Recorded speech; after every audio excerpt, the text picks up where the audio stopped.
ถือว่าผู้คนที่เพิ่นมาเอาก็ถือว่าเป็นระเบียบเรียบร้อยดีเนาะพี่น้องเลยถือว่าเป็นโรงเรียนสำนีกันเด้อพี่น้องเด้อพบเจอกันคลิปหน้าเนาะน่าจะเป็น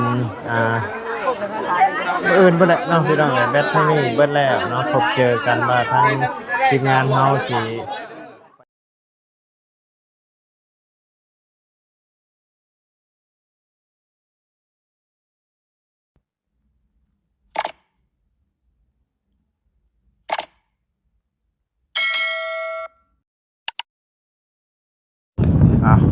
หอดแล้วพี่น้องเลยหอดแล้วเนาะพอเถอะ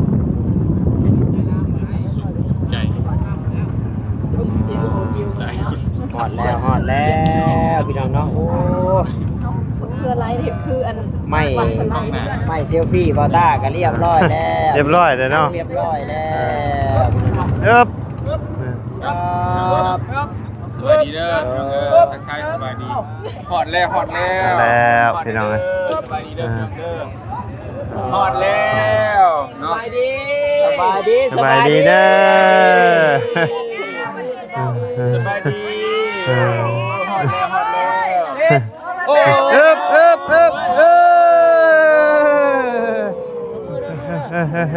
ระวังเด้อ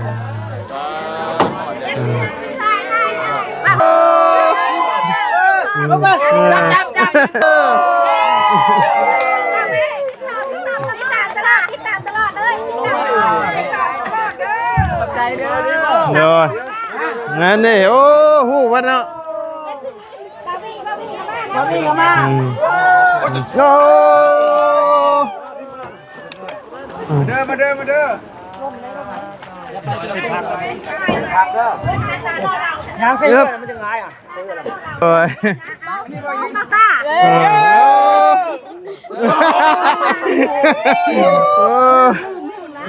หลายคนเลย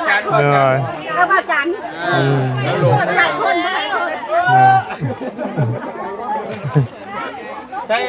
บันตลอดบันตลอดโดย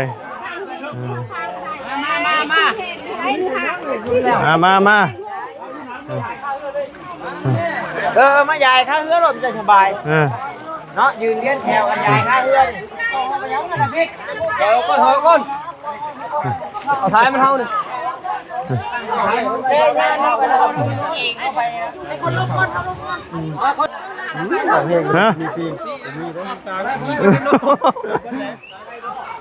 โบราณยังขยันแต่ปิงเดี๋ยวนี้โบมีเนาะนี่มันลดแต่มันลดไหนทางบ้านหันตอนนั้นมันเลยไหนโอ้ท่วมมาเลยเนาะบ้านน่ะโดยสบายดีแม่โดยสบายดีนะขอบคุณใจเด้อโดยแม่โดยสบายดีทุกคนไม่สบายทุกทีโดย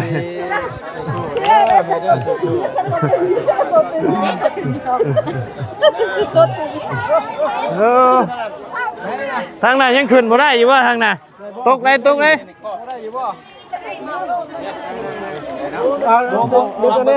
ดึงคู่ว่าเนี่ยดึงสาวพามาประจนไฟขนาดเนาะครั้งแรกเลยเนาะเราขนาดเขาใจด้วยโดยใจก็ได้ช่วยกันเขาจะเบิ่งนอเตียงแล้วมาเบิ่งมันร้องโอ้ยมาเบิ่งเพื่อนเบิ่งนอเตียง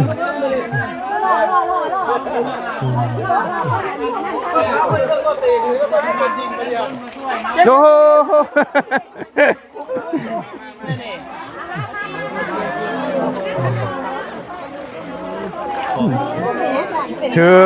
ถือซ้ำมาแต่เนาะทางนี้เนาะ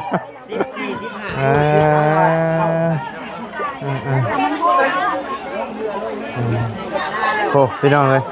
โอ้ โอ้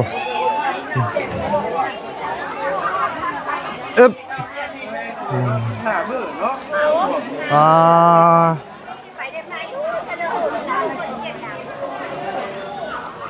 ข้าวน้ำนี่ถือว่าบุเรือเลยแล้วนี่เนาะ15 มื้อเลย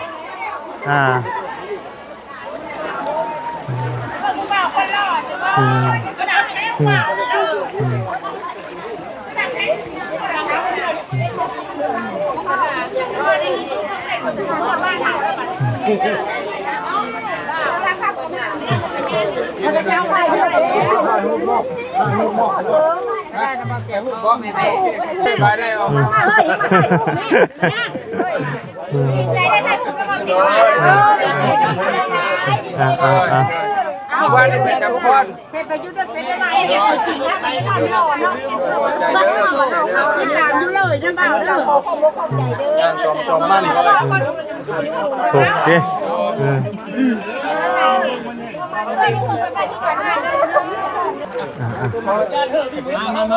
เป็นพิธีเนาะ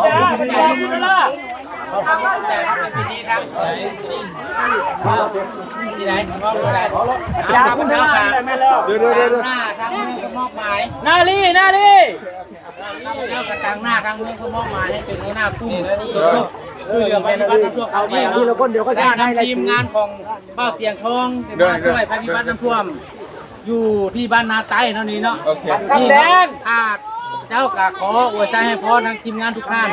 ที่มาช่วยนี่ขอให้อยู่ดีมีแห้งเจ็บจะได้ใครอย่างนี้ให้ร่ำให้รวยให้หน้าที่การงานให้เจริญรุ่งเรืองให้แฟนเพจติดตามหลายๆ100 ล้านอยู่ดีมีแห้งวิววิวเนาะยังเนาะให้แฟนเพจติดตามให้รุ่งเรืองให้ร่ำให้รวยตลอดทุกคนเด้อในทีมงานเด้อที่มาด้วยตามกันด้วยเอาชาติช่วยเด้อ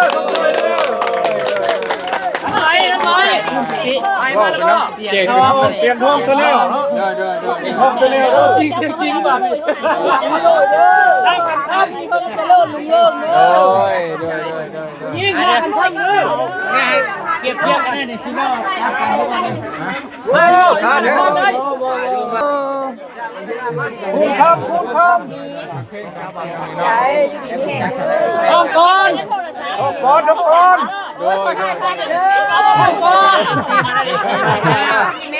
มันน่าบอกมึงอะไร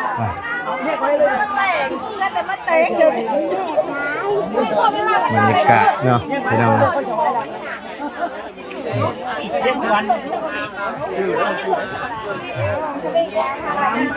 นั่งเป๋ดำ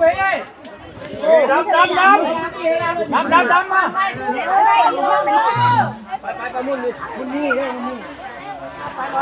มีจักหลังคาหมู่บ้านนี่80เนาะ80ปลายเนาะถูกพี่น้องเลยเพิ่นกำลังครอบครัวละ80 บาทเนาะมาเอาเครื่องเนาะทางทีมงานเราบ่สามารถเข้าไปได้พี่น้องเลยเพราะว่ามัน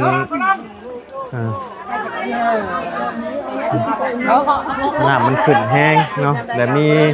เรืออยู่ลำเดียวพี่น้องเลย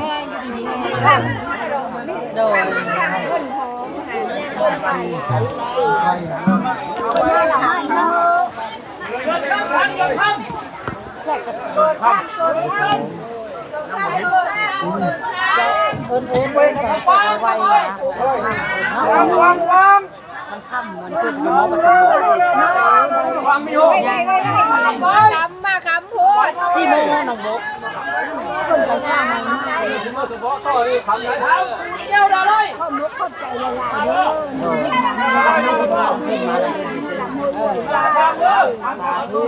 ลูกไม่ค้าเราละพันไปง้อเราบอก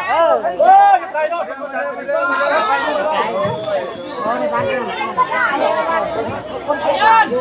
งานตันโอ้น้ำท่วมนี่กำลังมาเอาเครื่องครองเนาะ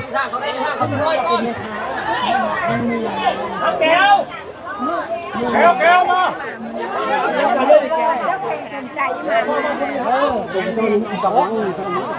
มนธนา ครบเร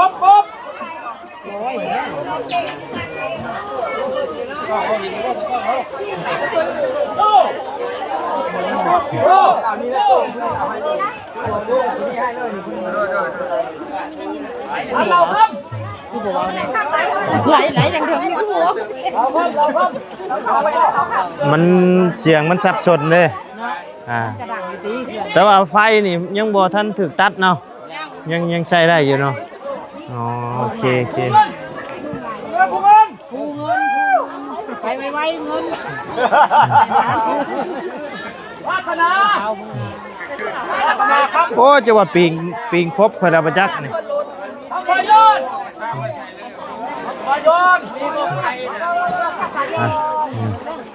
อ่ะ เบรกฟัง มีละพ้น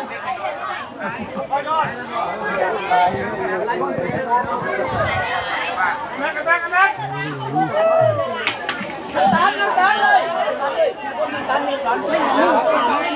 บรรยากาศก็สิประมาณนี้เนาะพี่น้องเอ้ยแบตก็สิเบิดละ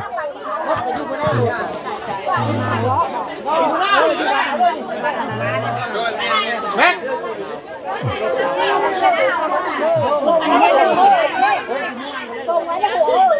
ใครชนะกันเลยใครชนะ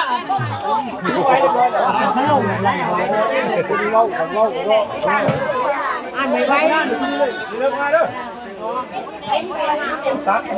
แม็กกะลิน แล้วก็สู้ส้นขนาดเลยนั่นไก่เนาะ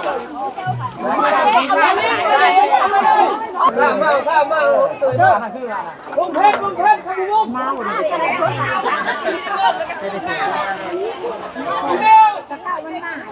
ภาพก็สีมืดๆเด้อพี่น้องเด้อเนาะเพราะว่าตอนนี้ก็เป็นเวลา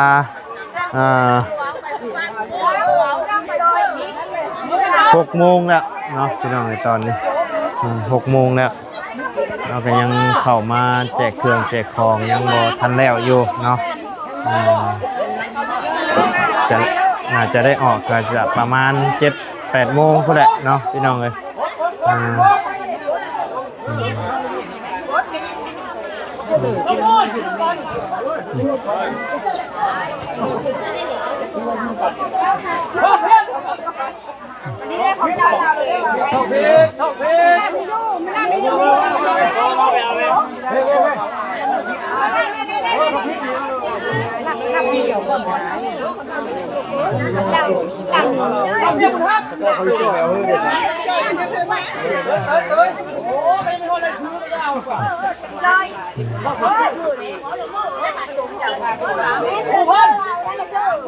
ถือว่าผู้คนที่เพิ่นมาเอาก็ถือว่าเป็นระเบียบเรียบร้อยดีเนาะพี่น้องเลย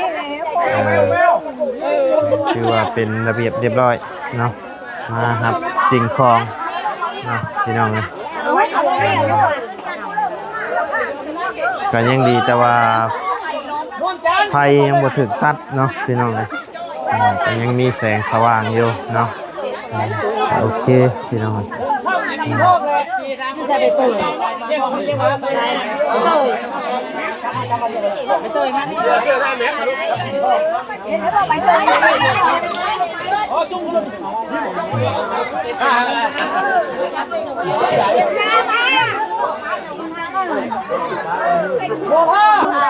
บรรยากาศครับ ลำแก้วจ่าลำแก้ว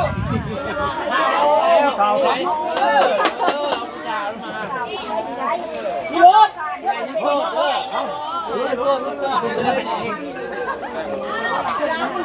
ยานยาเอาพี่มาหาเอาพี่มาหาเราพิมพ์มีปัญหาก็บุญกันเลย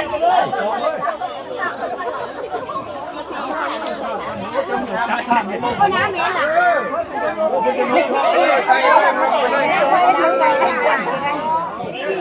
เล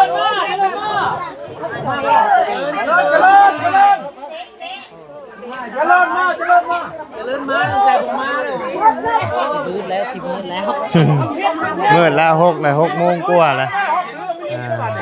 โอ้เศรษฐกิจ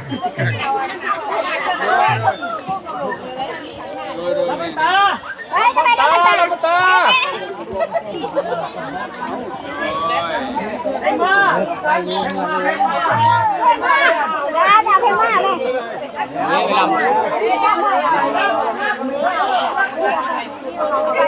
ยมาน้ำพาราโม่เนี่ยมาน้อยดิ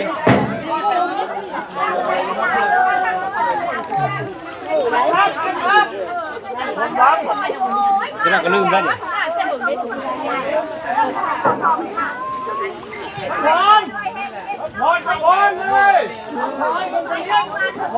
บ้านนี่มันท่วมทุกปีบ่ไอ้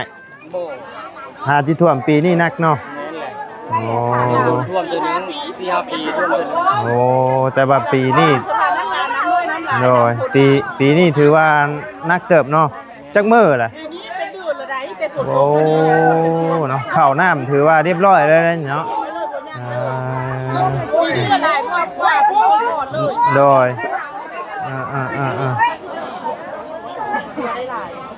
ถือว่าปีนี้นักหน่วงอยู่โดย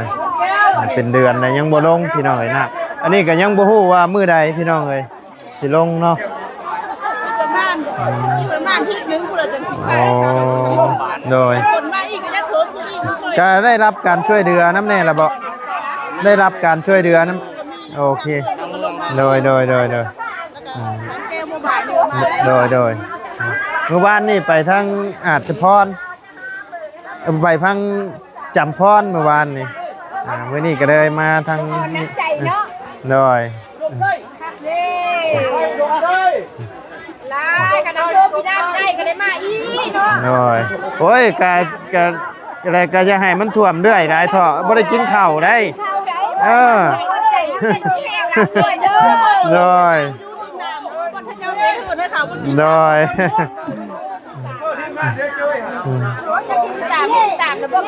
โดยโดยขอบใจหลาย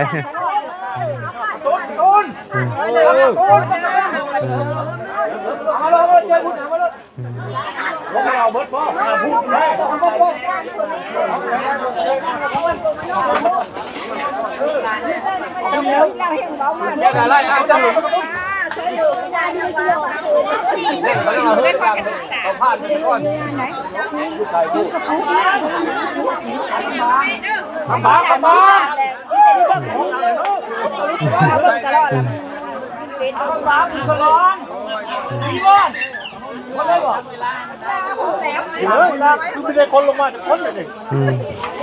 เอาว่าวางนี่คือเก่าเอากลับเมื่อเลย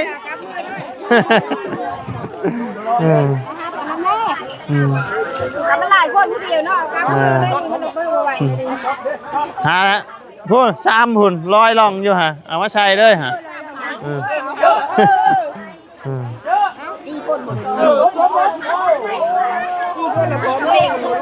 อะไรฮะโอ้อยู่นะโดยเฝ้าหัวเฝ้าแต่ว่าที่ผ่านมาแถวนั้นท่วมนักอะไรเนาะโอ้โดยถือว่าเพิ่นเอาเครื่องเอาคองกะเป็นระเบียบเรียบร้อยดีเนาะพี่น้องเลยโดยถือว่าโอเคเนาะพี่น้องเลยการแจกเครื่องแจกของเป็นระเบียบดีเนาะคันอยู่แถวนึงนี่โอ้หัวมุนเลยแหละแบบญาติกันเข่าเลยแหละแล้วการแจกมันก็ลำบากแมนถือว่าโอเคพี่น้องเลยให้ความร่วมมือดีเนาะจะเป็นฝ่ายได้ยังแบบได้2ได้3โดยแมนบัดนี้ผู้บ่ได้ก็เสียใจพี่น้องเลยแม่ทุกคนจะโทรประสานลูกบ่าวแมนมาเห็นตัวจริงแล้วมาเห็นตัวจริงแล้วมาเบิ่งซะก่อนโทรศัพท์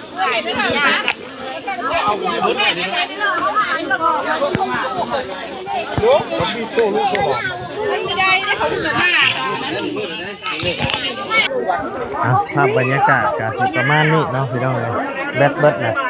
ทางมาไล่ก็จะได้ขอจบคลิปลงในเพียงสำนีกันเด้อพี่น้องเด้อไปเจอกันคลิปหน้าเนาะน่าจะเป็น มื้ออื่นเพิ่นแหละเนาะพี่น้องเอ้ยแบตเทอรี่เบิดแล้วเนาะพบเจอกันว่าทางทีมงานเฮาสิไปลงพื้นที่ทางไหนอีกมื้ออื่นเนาะพี่น้องเอ้ยเดี๋ยวรอติดตามรับชมเบิ่งเนาะว่าโดยแม่นว่าสิได้ไปลงพื้นที่ใดพี่น้องเอ้ยเพราะว่าอยู่แขงสวรรค์เฮาก็ถือว่าท่วมหนักพี่น้องเอ้ยแต่ว่ามีทาง FC เพิ่นคอมเมนต์มาหลายเนาะให้มาพี่น้องเลยก็เลยมาก่อนพี่น้องเลยระวังตกเด้อไอ้เด้อเอาโอเคสาเนาะพี่น้องเลยสบายดีเด้อพี่น้องเด้อบรรยากาศพี่น้องเลยเรียบร้อยเนาะจะเจอได้หรือเปล่าเจ้าจะเจอได้แล้วหมายด้วย ได้ครบแล้วเนาะโอเค